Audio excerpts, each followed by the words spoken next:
Hello guys, welcome back to Practice Mark. आज हम लोग पेपर अभी ये हुआ था NIACL AO मेंस का, जो ऑटोमोबाइल वाले ब्रांच थे। बहुत दिन बाद वैकेंसी आई थी इसकी, ऑटोमोबाइल ब्रांच वालों की।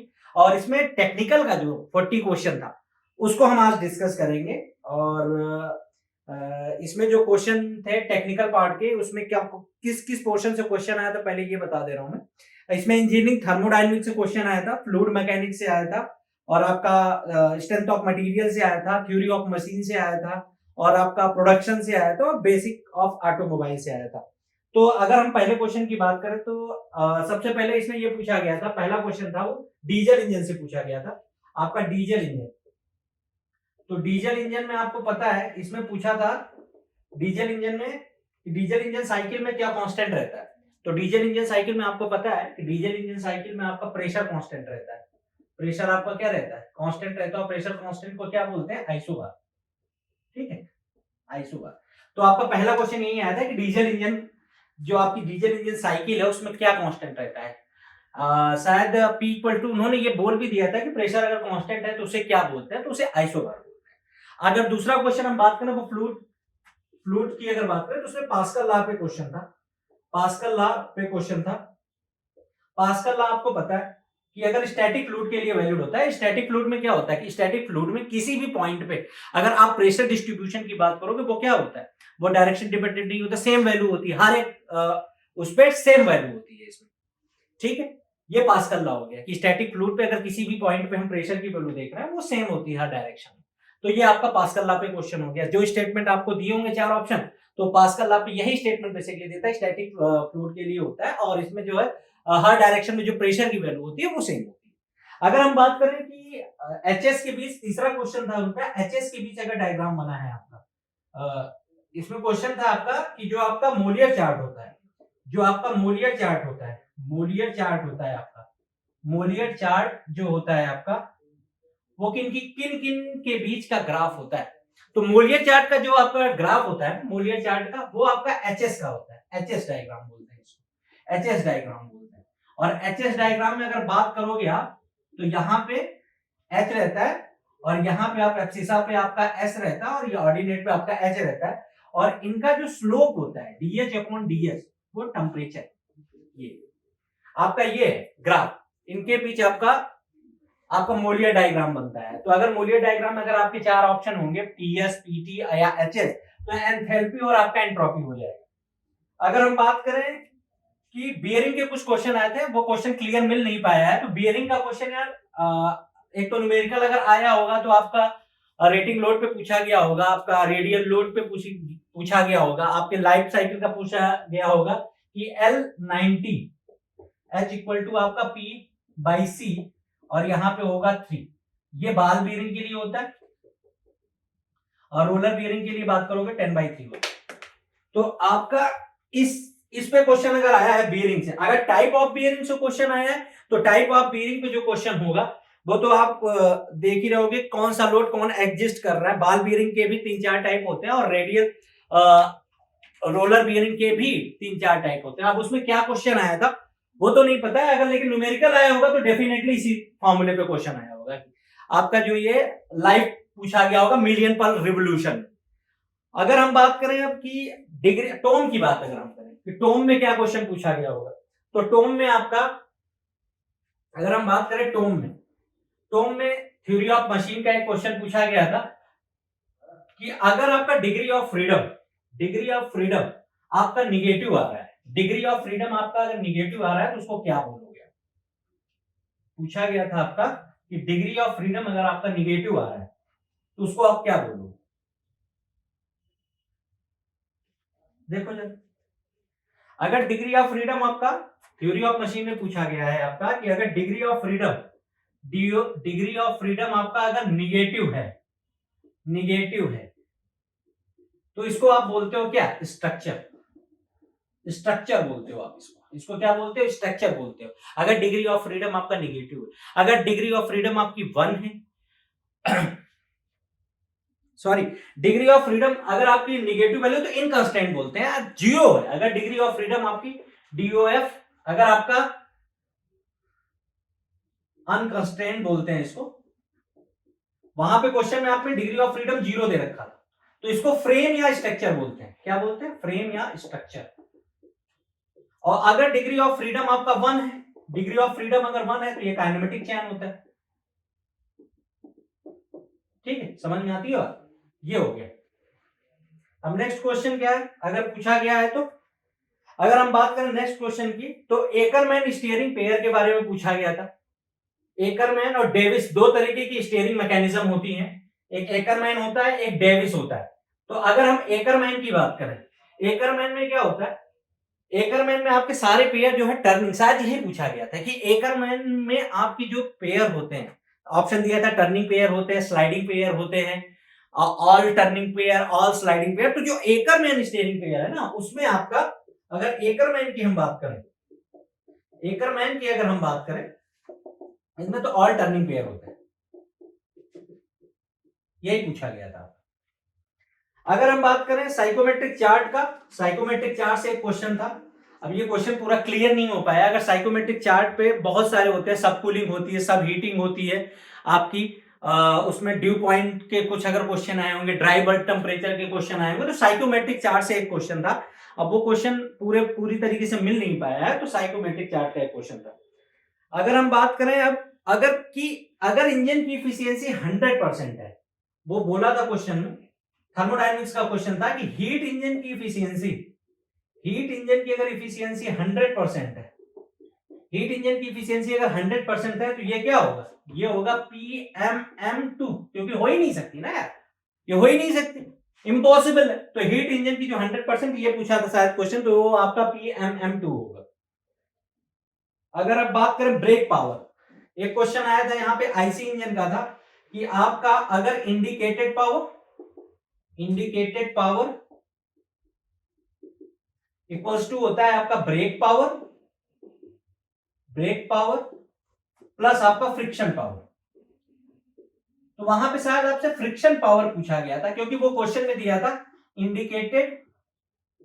Indicated power minus brake power आप करोगे तो आपको क्या मिल जाएगा? फ्रिक्शन पावर मिल जाएगा, फ्रिक्शन पावर मिल जाएगा। तो एक ये क्वेश्चन आया था इसमें।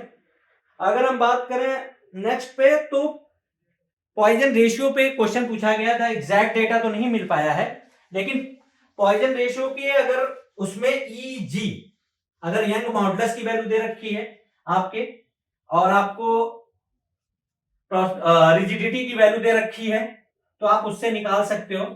दो फॉर्मूले ही होते हैं, बल्क मॉडुलस का अगर दिया होगा तो उससे भी निकाल सकते हो। दो फॉर्मूले होते हैं बेसिकली, एक होता है E equals to 2G 1 plus mu, और E equals to 3K 1 minus 2 mu. अब या तो इस पे क्वेश्चन आया होगा या तो इस पे आया होगा। अब जो भी क्वेश्चन आया होगा इससे ही निकाल सकते हो आप, म्यू की वैल्यू यहां से निकाल सकते हो। कभी कभी वो क्या करते हैं, कभी कभी वो ये करते हैं कि जी और के दोनों की वैल्यू दे देते हैं और म्यू की वैल्यू निकलवाते हैं। कभी कभी वो क्या करते हैं कि आपका जी की वैल्यू दे देंगे और के की वैल्यू दे देंगे और आपसे पूछेंगे म्यू की वैल्यू बताओ। तो आपको कुछ करना है, इसको बराबर कर दो, आप इसको बराबर कर दो, क्योंकि दोनों ई है, तो आपका क्या हो जाएगा? 2G 1 plus mu equals to 3K 1 minus 2 mu. अब यहां से आप आराम से जी और की वैल्यू दे रखी है, अब यहां से सॉल्व आप करोगे तो यहां से म्यू की वैल्यू आप निकाल सकते हो। तो इसी पे न्यूमेरिकल था, जो भी वैल्यू दिया हुआ था उससे आप जाके निकाल सकते हो। अगर हम बात करें अब इसमें कि सीपी सीवी की वैल्यू पूछी थी, अगर एयर के लिए रेशियो पूछा था, एयर के लिए अगर हम बात करें गामा इक्वल्स टू होता है सीपी अपॉन सीवी, और ये होता है एयर के लिए 1.4। तो सबको पता होगा कि गामा की वैल्यू होती है सीपी बाई सीवी, और CP by CV equals to हो जाता है एयर की वैल्यू हो जाता है 1.4।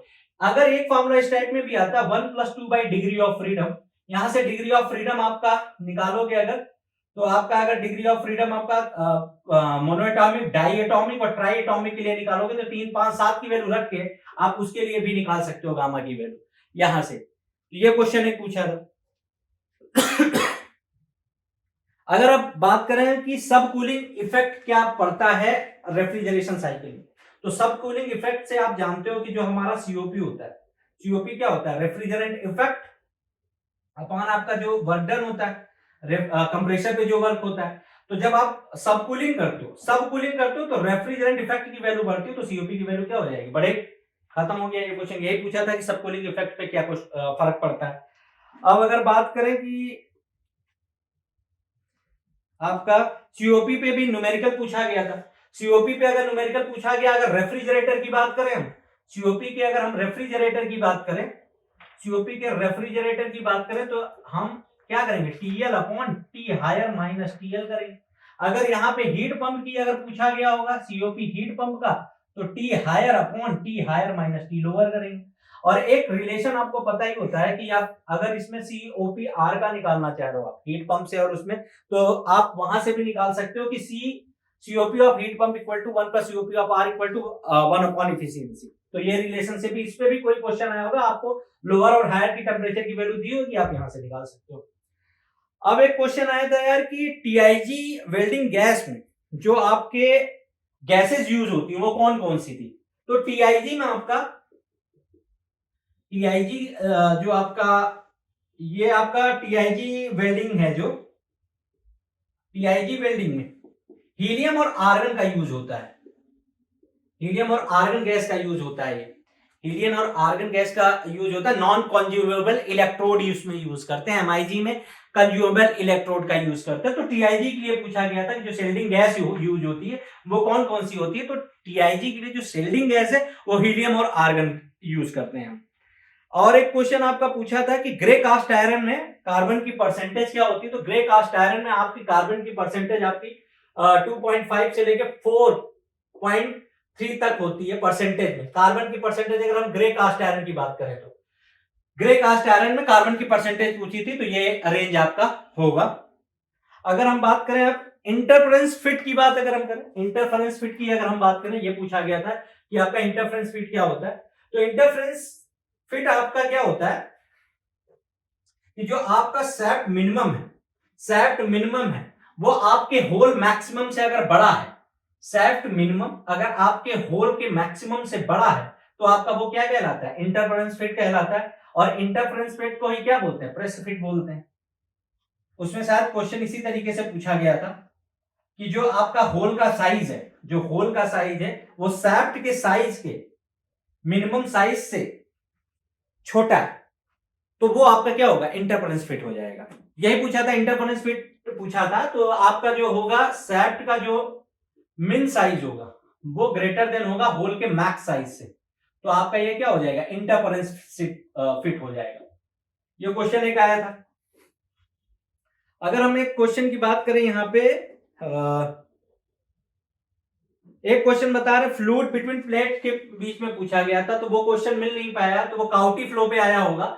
एक फिक्स रहा होगा और एक मूव कर रहा होगा। इस पे काउटी फ्लो पे क्वेश्चन, इसे अगर न्यूमेरिकल पूछा है तो दो, अब उसमें क्या पूछा है वो एग्जैक्ट नहीं पता है, लेकिन ये बोला जा रहा है कि फ्लूइड बिटवीन प्लेट के बीच में एक क्वेश्चन पूछा गया। अब उसमें क्या दोनों आपका प्लेट मूव कर रहा है या एक फिक्स है और एक मूव कर रहा है, तो काउटी फ्लो बोलते हैं उसमें। उस पे एक क्वेश्चन आया था।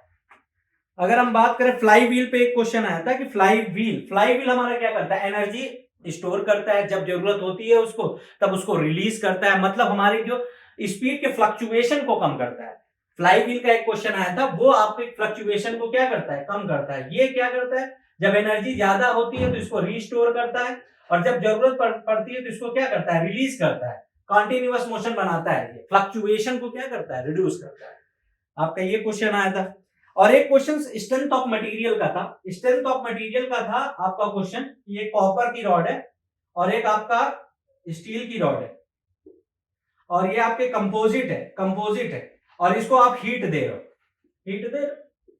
कंपोजिट अगर है और इसमें पूछा था कि कौन सा स्ट्रेस लगेगा, तो इसमें क्या है, अगर ये देता कि ये जो आपका ये है ये कंस्ट्रेंड है दोनों तरफ, तब तो जिसका अल्फा ज्यादा होता उसमें कंप्रेसिव आता है और जिसका अल्फा कम आता उसमें क्या होता है, टेंसाइल होता है। लेकिन उसमें ये बोला था कि कंपोजिट है। कंपोजिट का मतलब ये है कि दोनों में आपका क्या आएगा, कंप्रेसिव स्ट्रेस आएगा। क्या आएगा, टेम्परेचर बढ़ाओगे तो आपका कंप्रेसिव स्ट्रेस जनरेट होगा, कंप्रेसिव स्ट्रेस जनरेट होगा। इसमें 2-3 केस है।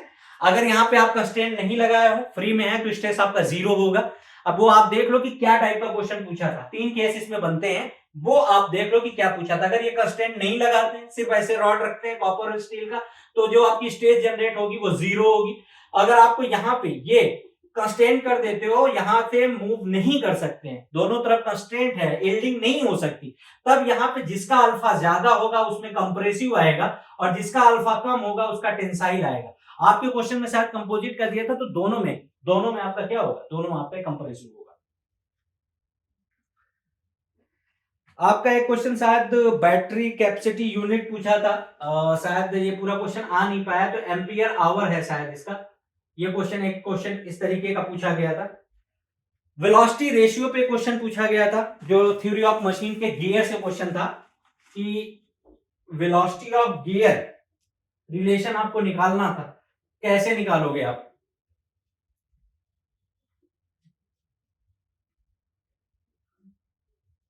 अगर हम बात करें कि वेलोसिटी ऑफ गियर आप कैसे निकाल रहे हो, उसमें क्या था कि अगर ए बी सी था, ए बी सी 3 गियर दिए थे और यहाँ पे शायद उनकी तीर की वैल्यू दी हुई थी, जो भी दी हुई होगी, मान लो एक्स वाई जेड है, कुछ वैल्यू दी हुई थी, कोई एग्जैक्ट डेटा मिल नहीं पाया है, मान लो इनकी तीर की वैल्यू ये थी, और आपको अगर स्पीड रेशियो या गियर रेशियो आपका पूछ रहा है, तो आप ये करते हो कि एन इक्वल टू क्या करते हो, एनसी करते हो, और ये आपका क्या हो जाता है, ये आपका एन इक्वल्स टू एनबी और फिर एनबी इक्वल्स टू एनसी करते हो। या तो आप ये करो, क्योंकि ये अगर डायरेक्ट दिया है तो आप इसको डायरेक्ट तीर के फॉर्म में भी लिख सकते हो, तो यहाँ पे क्या लिख दोगे इसको, आप यहाँ पे लिखोगे आप TB upon T A into यहाँ पे क्या लिखोगे, टीबी अपॉन टीसी, यहाँ पे आप क्या लिखोगे, TC upon TB, TC upon TB लिखोगे, यहाँ पे टीसी अपॉन टीबी यहाँ पे लिखोगे आप, और टीबी यहाँ पे कैंसिल हो जाएगा, तो टीसी अपॉन टीए, यहां से आप डायरेक्ट गियर आप स्पीड रेशियो निकाल सकते हो गियर का। अब वो क्या डेटा दिया हुआ था आप समझो, लेकिन फॉर्मूला यही लगेगा कि एन ए अपॉन एनसी का डायरेक्ट आप ये लिख सकते हो टीसी अपॉन टीए। अगर आपको ए और सी का पूछा गया होगा तो आप ये लिख सकते हो कि N A upon NC equals to TC upon T, अगर तीर की वैल्यू दी हुई है तो इस तरीके से आप यहाँ पे गियर रेशियो की वैल्यू आप निकाल सकते हो। अब वो क्या पूछा गया था, कॉन्सेप्ट यही लगेगा, डेटा पूरी तरीके से मिल नहीं पाया तो यही है। क्लच का क्वेश्चन आया होगा, अभी क्लच में क्या पूछा था ये पता नहीं, अगर आपका न्यू क्लच है, न्यू क्लच के लिए आप यूनिफॉर्म प्रेशर थ्योरी लगाते हो, अगर ओल्ड क्लच है आपका तो वहां पे आप क्या लगाओगे, ओल्ड क्लच पे आप लगाओगे यूनिफॉर्म वियर थ्योरी। अगर फॉर्मूले पूछा गया है तो यूनिफॉर्म प्रेशर थ्योरी के फॉर्मूले अलग होते हैं, अगर न्यूमेरिकल उस पे आया है तो क्लच के फॉर्मूले यूनिफॉर्म प्रेशर थ्योरी के लिए अलग, यूनिफॉर्म वियर थ्योरी के लिए अलग होता है। अगर आप बात करोगे कि यूनिफॉर्म प्रेशर थ्योरी के लिए, यूनिफॉर्म प्रेशर थ्योरी के लिए अगर आप बात करोगे, यूनिफॉर्म प्रेशर थ्योरी के लिए, यूनिफॉर्म प्रेशर थ्योरी के लिए अगर आप बात करोगे, यूनिफॉर्म प्रेशर थ्योरी के लिए अगर टॉर्क की बात करोगे तो 2/3 mu W capital R cube minus small R cube upon capital R square minus small R square, ये यूनिफॉर्म थ्योरी के लिए। अगर यही यूनिफॉर्म वियर थ्योरी के लिए पूछा गया होगा, अगर न्यूमेरिकल होगा तो इसी से पूछा गया होगा। यूनिफॉर्म वियर थ्योरी के लिए जो फॉर्मूला होता है 1/2 mu W R plus R inner, यही फॉर्मूला पूछा गया। अगर उसमें आर इफेक्टिव पूछा गया होगा तो जो इसमें आर इफेक्टिव की वैल्यू होगी, आर इफेक्टिव की वैल्यू होगी 2/3 capital R cube minus small R cube upon R square minus R square. अगर इसमें आर इफेक्टिव पूछा गया होगा तो 1/2 R outer plus small R I. ये यूनिफॉर्म वियर थ्योरी और यूनिफॉर्म प्रेशर थ्योरी से पूछा गया। अगर क्लच में, अगर न्यू क्लच है, न्यू क्लच में आप क्या लगाओगे, न्यू क्लच में आप लगाओगे uniform pressure theory, uniform pressure theory. अगर आपका ओल्ड क्लच है या रनिंग क्लच है, ओल्ड क्लच और आपका या रनिंग क्लच है, रनिंग क्लच के लिए आप क्या लगाओगे, यूनिफॉर्म वियर थ्योरी लगाओगे। तो ये क्वेश्चन आपके NAICL AO मेंस के लिए है। यही टेक्निकल क्वेश्चन पूछे गए थे, कुछ जो 40 क्वेश्चन पूछे गए थे लगभग क्वेश्चन आपके डिस्कस कर दिए गए हैं सारे क्वेश्चन, और कुछ क्वेश्चन को जैसे डेटा नहीं मिल पाया है तो उनका मैंने कॉन्सेप्ट बता दिया है आपको कि किस कॉन्सेप्ट में क्वेश्चन लगेंगे। Thank you very much.